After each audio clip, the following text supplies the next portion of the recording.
வணக்கம். தலைப்பு செய்திகள். கனடாவில் வேலை என ஆசைப்பட்டு ஆன்லைன் மோசடி கும்பலிடம் 8.92 லட்சம் ரூபாயை புதுச்சேரி நபர் இழந்தார். புதுச்சேரி திருவிக நகரை சேர்ந்தவர் சார்லஸ். இவர் வெளிநாட்டு வேலைவாய்ப்பு தொடர்பாக ஆன்லைனில் வந்த விளம்பரத்தை பார்த்து அதிலிருந்து மொபைல் எண்ணை வாட்ஸ்அப் மூலம் தொடர்பு கொண்டு பேசினார். எதிர்முனையில் பேசிய நபர் கனடாவில் வேலை இருப்பதாகவும் அந்த வேலைக்கு முதலில் விசா பெற கட்டணம் செலுத்த வேண்டும் என கூறியுள்ளார். இதை நம்பி சார்லஸ் அந்த நபருக்கு 8,92,000 அனுப்பி மோசடி கும்பலிடம் ஏமாந்தார். இதேபோல் காமராஜ் நகரை சேர்ந்த ஸ்ரீதர் ஆன்லைன் பகுதி நேர வேலை என மர்ம நபர்கள் கூறியதை நம்பி ஆன்லைன் வர்த்தகத்தில் முதலீடு செய்து 8,750 ரூபாய் இழந்தார். புதுச்சேரி மணவெளியை சேர்ந்த விதுஷா 6,000, புதுச்சேரி அண்ணா வீதியை சேர்ந்த கேசவ் ராம் 1000 என 4 பேர் சைபர் கிரைம் கும்பலிடம் 9,07,750 ரூபாய் இழந்துள்ளனர். இது குறித்த புகார்களின் பேரில் புதுச்சேரி சைபர் கிரைம் போலீசார் வழக்கு பதிந்து விசாரித்து வருகின்றனர். வாழ்க்கையின் அனுபவங்கள் தான் சவால்களை கடக்க உதவும் பாடங்களாகின்றன என்று தேசிய மாணவர் படையினருக்கு புதுவை துணைநிலை ஆளுநர் கைலாஷ்நாதன் அறிவுறுத்தியுள்ளார். புதுவை தேசிய மாணவர் படை பிரிவை சேர்ந்த மாணவ மாணவிகள் புதுடெல்லியில் நடைபெற்ற குடியரசு தின விழாவில் பங்கேற்றனர். அவர்களுக்கு புதுவை ஆளுநர் துணைநிலை ஆளுநர் கைலாஷ்நாதன் தேநீர் விருந்தளித்தார். அப்பொழுது மாணவர்கள் மத்தியில் பேசிய அவர், புதுடெல்லியில் நடைபெற்ற குடியரசு தின விழாவில் புதுவை மாநில தேசிய மாணவர் படையினர் பங்கேற்றதுடன் போட்டிகளில் பங்கேற்று பரிசுகளையும் வென்றது மகிழ்ச்சி அளிக்கிறது. அனுபவங்கள் தான் மறைந்து கிடக்கும் சக்தியை அடையாளம் காட்டி சவால்களை கடந்து வருவதற்கான பாடங்களை கற்றுத் தருகின்றன. அவை வாழ்க்கையில் கடைசி வரை வழிநடத்துபவையாக இருக்கும். நம் நாடு இளைஞர்களின் தேசம். மக்கள் தொகையில் 30% பேர் இளைஞர்கள். எனவே நமது தேசமே இளைஞர்கள் மீதுதான் நம்பிக்கை கொண்டுள்ளது என்றார். இந்த நிகழ்ச்சியில் தேசிய மாணவர் படை பிரிவினரின் விமானப்படை மாதிரி படைப்புகளையும் அவர் பார்வையிட்டார். மாணவர்களுடன் குழு புகைப்படமும் எடுத்துக் கொண்டார். தேசிய மாணவர் படை பிரிவு அதிகாரிகள் உள்ளிட்டோரும் கலந்து கொண்டனர். புதுச்சேரி அரசு விரைந்து புயல் நிவாரணம் வழங்கியதை கண்டு வியப்பதாக இங்கிலாந்து நாட்டு துணை தூதர் பாராட்டினார். சென்னையில் உள்ள இங்கிலாந்து நாட்டு துணை தூதர் ஹலிமா ஹாலன் புதுச்சேரி சட்டசபையில் முதல்வர் ரங்கசாமியை மரியாதை நிமித்தமாக சந்தித்து பேசினார். அப்பொழுது துணை தூதரக ஹலிமா ஹாலன் பேசும்போது, தங்களது தலைமையிலான அரசு செயல்படுத்தி வரும் மக்கள் நலத்திட்டங்கள் வெற்றிகரமாக மக்களிடையே வரவேற்பை பெற்றவையாக உள்ளன. இது மிகுந்த மகிழ்ச்சியை ஏற்படுத்துகிறது. குறிப்பாக பெஞ்சல் புயல் நிவாரண பணிகள் துரிதமாக மேற்கொண்டது மட்டுமல்லாது மக்களுக்கு அறிவித்த இழப்பீட்டுத் தொகையை உடனடியாக அளித்தது எங்களுக்கு ஆச்சரியமாக உள்ளது. இதை எப்படி செய்தீர்கள் என முதல்வர் ரங்கசாமியிடம் வினவினார்.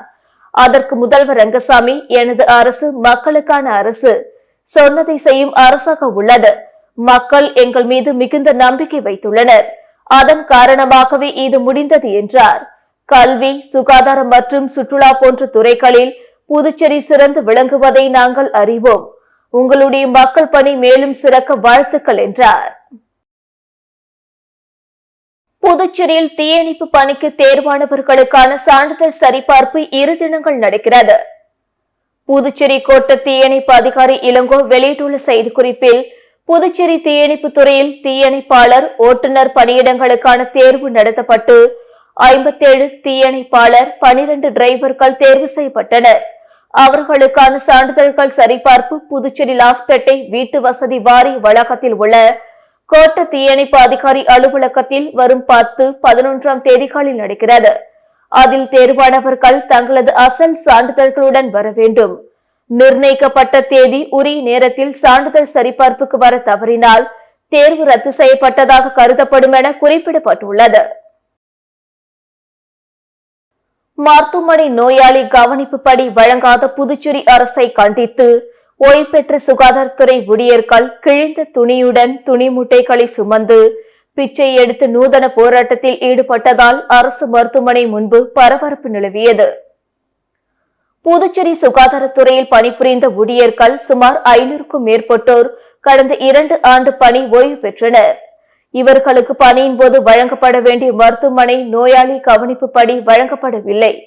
இதனை உடனடியாக வழங்க வேண்டும் என்று பல கட்ட போராட்டங்களை நடத்தி வருகின்றனர். ஆனாலும் சுகாதாரத்துறை இதை கண்டுகொள்ளவில்லை.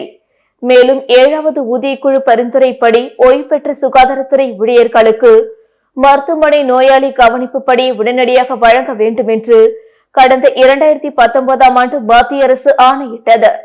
ஆனால் கடந்த 6 ஆண்டுகளாக புதுச்சேரி அரசு இதனை செயல்படுத்தவில்லை. இந்த நிலையில் புதுச்சேரி அரசின் கவனத்தை ஈர்க்கும் வகையில் ஓய்வு பெற்ற சுகாதாரத்துறை ஊழியர்கள் சங்கத்தின் சார்பில் அரசு மருத்துவமனை புற நோயாளிகள் பிரிவு எதிரே பிச்சை எடுக்கும் நூதன போராட்டம் நடைபெற்றது. சங்க பொதுச் செயலாளர் பக்தவச்சலம் தலைமையில் நடைபெற்ற பிச்சை எடுக்கும் நூதன போராட்டத்தில் சுமார் 100க்கும் மேற்பட்ட ஓய்வு பெற்ற சுகாதாரத்துறை ஊழியர்கள் கையில் தட்டு ஏந்தி சாலையில் செல்லும் பாதசாரிகளிடம் பொதுமக்களிடமும் பிச்சை எடுத்து நூதன போராட்டத்தில் ஈடுபட்டனர். மேலும் கிழிந்த பனியனுடன் துணி மூட்டைகளை சுமந்து கொண்டு புதுச்சேரி அரசை கண்டித்து கோஷங்களை எழுப்பியதால் அரசு மருத்துவமனை முன்பு சிறிது நேரம் பரபரப்பு நிலவியது. புதுச்சேரியில் நடைபெற்ற மருத்துவ பரிசோதனை முகாம்களில் பங்கேற்ற சுமார் 39,000 பேரில் சுமார் 4,000 பேருக்கு செவித்திறன் பாதிப்பு இருந்தது கண்டறியப்பட்டதாக மாநில சுகாதாரத்துறை இயக்குநர் ரவிச்சந்திரன் தெரிவித்துள்ளார். இது தொடர்பாக அவர் வெளியிட்டுள்ள செய்திக்குறிப்பில், உலக சுகாதார மைய வழிகாட்டுதல் படி புதுவையில் மார்ச் 3ஆம் தேதி செவித்திறன் தினமாக கடைபிடிக்கப்படுகிறது. மக்கள் மனநிலையை மாற்றுதல், அனைவருக்கும் செவித்திறன் பாதுகாப்பை உறுதிப்படுத்துதல் என்ற இலக்குடன் புதுவை சுகாதாரத்துறை சார்பில் சுகாதார திருவிழா கடந்த பிப்ரவரி 28 முதல் மார்ச் 3ஆம் தேதி வரை நடைபெற்றது. கடந்த சில ஆண்டுகளாக புதுவை அரசு மற்றும் தனியார் பள்ளிகள் அனைத்து ஆரம்ப சுகாதார மையங்களில் செவித்திறன் மருத்துவ பரிசோதனை மேற்கொள்ளப்பட்டது. இதில் சுமார் 39,000 பேர் பங்கேற்றதில் சுமார் 4,000 பேருக்கு செவித்திறன் பாதிப்பு இருப்பது கண்டறியப்பட்டது. அவர்களில் 2,077 பேருக்கு காது கேட்கும் கருவிகள் பொருத்தப்பட்டன. செவித்திறன் குறைபாடுகளை தவிர்க்க அதிக சத்தங்களை தவிர்ப்பதும் ஹெட்போன்களுக்கு இடைவெளி கொடுப்பதும் நல்லது என்று அதில் குறிப்பிடப்பட்டுள்ளது. காரைக்காலில் ஒரே வீட்டில் வளர்க்கப்பட்டு வரும் ஆட்டுக்குட்டிக்கு நாய் பால் கொடுக்கும் வீடியோ சமூக வலைதளங்களில் வைரலாகி வருகிறது. புதுச்சேரி பிராந்தியமான காரைக்கால் மாவட்டத்தில் உள்ள திருநள்ளாறு பகுதியில் உள்ள வீட்டில் ஒருவர் நாய் மற்றும் ஆடுகளை வளர்த்து வருகிறார். இந்த நிலையில் நாய் மற்றும் ஆடு இரண்டும் ஒரே நேரத்தில் குட்டிகளை ஈன்றுள்ளது. அப்பொழுது தனது குட்டிகளுக்கு நாய் பால் கொடுப்பதுடன் ஆட்டுக்குட்டிக்கும் பால் கொடுப்பது நிகழ்ச்சியை ஏற்படுத்தி உள்ளது. இதனை அறிந்த அப்பகுதி மக்கள் அதனை ஆச்சரியத்துடன் பார்த்து செல்கின்றனர். மேலும் சிலர் செல்போனில் வீடியோ எடுத்து சமூக வலைதளங்களில் பதிவிட்டுள்ளனர். தற்பொழுது இந்த வீடியோ இணையதளத்தில் வைரலாகி வருகிறது. காரைக்காலில் சுகாதாரத்துறை சார்பில் நடைபெற்ற மருத்துவ முகாமினை அமைச்சர் திருமுருகன் துவக்கி வைத்தார். காரைக்கால் மாவட்டத்தில் மைய பகுதியில் அமைந்துள்ள திருநகர் பகுதியில் புதுச்சேரி அரசு நலவழித்துறை சுகாதார இயக்கம் சார்பாக சிறப்பு மருத்துவ முகாம் திருநகர் சமுதாய நலக்கூடத்தில் நடைபெற்றது. இம்மருத்துவ முகாமை அமைச்சர் திருமுருகன் மற்றும் மாவட்ட ஆட்சியர் சோமசேகர் அப்பாராவ் ஆகியோர் குத்துவிளக்கேற்றி தொடங்கி வைத்தனர். காரைக்கால் மாவட்ட நோய் தடுப்பு திட்ட துணை இயக்குநர் மருத்துவர் சிவராஜ்குமார் சிறப்புரையாற்றினார். இம்மருத்துவ முகாமில் கண் ஆலோசனை, வாய் மற்றும் மார்பக புற்றுநோய் ஆலோசனை, காசநோய் பரிசோதனை, காது, மூக்கு, தொண்டை பரிசோதனை, குழந்தை நல மருத்துவம், மகப்பேறு மருத்துவம் மற்றும் நீரிழிவு நோய்களுக்கான சிறப்பு மருத்துவ நிபுணர்கள் கலந்து கொண்டு அப்பகுதி மக்களுக்கு ஆலோசனைகள் மற்றும் சிகிச்சை அளித்தனர். இதில் முதன்மை திட்ட மருத்துவ அதிகாரி தேனாம்பிகை, திருநகர் மருத்துவ அதிகாரி தமிழ்செல்வி உள்ளிட்ட மருத்துவர்கள் மற்றும் மருத்துவ பணியாளர்கள் கலந்து கொண்டனர். புதுவை கூட்டுறவு சர்க்கரை ஆலை தனியார் பங்களிப்புடன் மீண்டும் இயக்க நடவடிக்கை எடுக்கப்பட்டுள்ளதாக முதல்வர் ரங்கசாமி தெரிவித்துள்ளார்.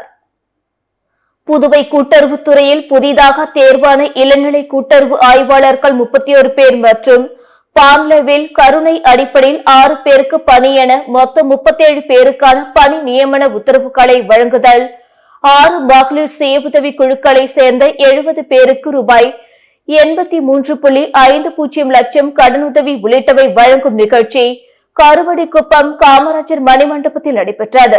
இதில் முதலமைச்சர் ரங்கசாமி பங்கேற்று பணி நியமன உத்தரவுகளை வழங்கினார். தொடர்ந்து விழாவில் பேசிய அவர், பான்லே தற்பொழுதும் தரமான ஐஸ்கிரீம்களை உற்பத்தி செய்கிறது. கூட்டுறவு நிறுவனங்களில் பணிபுரிவோர் அதை தமது சொந்த நிறுவனமாக கருதி நிர்வாகத்துடன் ஒத்துழைக்க வேண்டும். லாபம் அடைந்தாலே பணி நிரந்தரம், ஊதியம், ஊக்கத்தொகை கிடைக்கும். நலிந்த கூட்டுறவு சங்கங்களை மேம்படுத்த நடவடிக்கை எடுக்கப்படுகிறது. கூட்டுறவு சர்க்கரை ஆலை தனியார் பங்களிப்புடன் மீண்டும் இயக்க அரசு திட்டமிட்டுள்ளது. கூட்டுறவு நூற்பு ஆலையும் செயல்படுத்த நடவடிக்கை எடுக்கப்படும். இதன் மூலம் மீண்டும் கூட்டுறவு துறையில் புதுவை சிறந்து விளங்கும் என்றார். இந்த நிகழ்ச்சியில் அரசு செயலர் முத்தம்மா, கூட்டுறவு சங்கங்களின் பதிவாளர் யஷ்வந்தையா, திட்ட பிரிவு துணை பதிவாளர் சீனிவாச ஆச்சாரியலு, கடன் பிரிவு துணை பதிவாளர் சாரங்கபாணி உள்ளிட்டோர் கலந்து கொண்டனர். ஒதியம்பட்டு ஸ்ரீ காசி விஸ்வநாதர் ஆலயத்தில் மாசிமாக பிரம்மோற்சவ விழாவை முன்னிட்டு கொடியேற்றம் நிகழ்ச்சி நடைபெற்றது. வெளியூர் கொம்யூன் சங்கராபரணி நதிக்கரையின் வடபுறம் அமைய பெற்றுள்ள ஸ்ரீ காசி விஸ்வநாதர் ஆலயத்தில் மாசிமக தீர்த்தவாரி நிகழ்ச்சியை முன்னிட்டு கொடியேற்றம் நிகழ்ச்சி நடைபெற்றது. தொடர்ந்து இவ்வாலயத்தில் அமைய பெற்றுள்ள கொடிமரத்திற்கு சிறப்பு அபிஷேகங்கள் மற்றும் கலசாபிஷேகம் செய்யப்பட்டு கொடி ஏற்றப்பட்டு மகா தீபார்த்தனைகள் காண்பிக்கப்பட்டது. அதனைத் தொடர்ந்து உற்சவ மூர்த்திக்கு சிறப்பு பூஜைகள் நடைபெற்று தீபார்த்தனைகள் காண்பிக்கப்பட்டு ஆலய பிரகாரம் வலம் வருதல் நிகழ்ச்சி நடைபெற்றது. இந்நிகழ்ச்சியில் சட்டமன்ற எதிர்க்கட்சித் தலைவர் சிவா உட்பட திரளான பக்தர்கள் கலந்து கொண்டு சுவாமி தரிசனம் செய்தனர். ராமநாதபுரம் கிராமத்தில் ஸ்ரீ வித்யாம்பாள் பீடம், ஸ்ரீ லலிதாம்பிகை குடிலில் முதலாம் ஆண்டு கும்பாபிஷேக விழா மற்றும் ஸ்ரீ சண்டியாக விழா வெகு சிறப்பாக நடைபெற்றது. புதுச்சேரி மாநிலம் வில்லியனூர் கொம்யூன் ராமநாதபுரம் கிராமத்தில் ஸ்ரீ வித்யாம்பாள் பீடம், ஸ்ரீ லலிதாம்பிகை குடிலில் முதலாம் ஆண்டு கும்பாபிஷேக விழா மற்றும் ஸ்ரீ சண்டியாக விழா வெகு சிறப்பாக நடைபெற்றது. முக்கிய நிகழ்வான இன்று காலை முதல் மதியம் வரை கோ பூஜை, ஸ்ரீ கணபதி பூஜை, மகா சங்கல்பம், கலச பூஜை, ஸ்ரீ கணபதி ஹோமம், ஸ்ரீ சண்டி ஹோமம், மகா பூர்ணாஹீதி, கலசாபிஷேகம் மற்றும் மகா தீபார்த்தனைகள் உள்ளிட்ட நிகழ்ச்சிகள் நடைபெற்றன. இந்நிகழ்ச்சியில் திரளான பக்தர்கள் கலந்து கொண்டு சுவாமி தரிசனம் செய்து இறைவனை வழிபட்டனர். உயர்த்தப்பட்ட சம்பளம் வழங்க வலியுறுத்தி ரொட்டிப்பால் ஊழியர்கள் கல்வித்துறை அலுவலகம் முன்பு ஆர்ப்பாட்டத்தில் ஈடுபட்டனர். புதுச்சேரி அரசு பள்ளிகளில் பணியாற்றி வரும் ரொட்டிப்பால் ஊழியர்கள் 1000க்கும் மேற்பட்டோர் பணிபுரிந்து வருகின்றனர். இவர்களுக்கு மாதம் ரூபாய் 18,000 சம்பளம் உயர்த்தி வழங்கப்படும் என முதல்வர் ரங்கசாமி அறிவித்தார். ஆனால் இதுவரை வழங்கவில்லை. உயர்த்தப்பட்ட சம்பளத்தை வழங்க வலியுறுத்தி சங்க ஒருங்கிணைப்பாளர் மாறன் தலைமையில் கல்வித்துறை அலுவலகம் முன் போராட்டம் நடத்தினர். போராட்டத்தில் காலையில் பள்ளிக்கு சென்று பால் காய்ச்சி மாணவர்களுக்கு கொடுத்துவிட்டு பின் காலை 10 மணி முதல் தொடர் போராட்டம் நடத்துவது உள்ளிட்ட கோரிக்கைகளை வலியுறுத்தி கோஷமிட்டனர். இத்துடன் செய்திகள் நிறைவடைந்தன. வணக்கம்.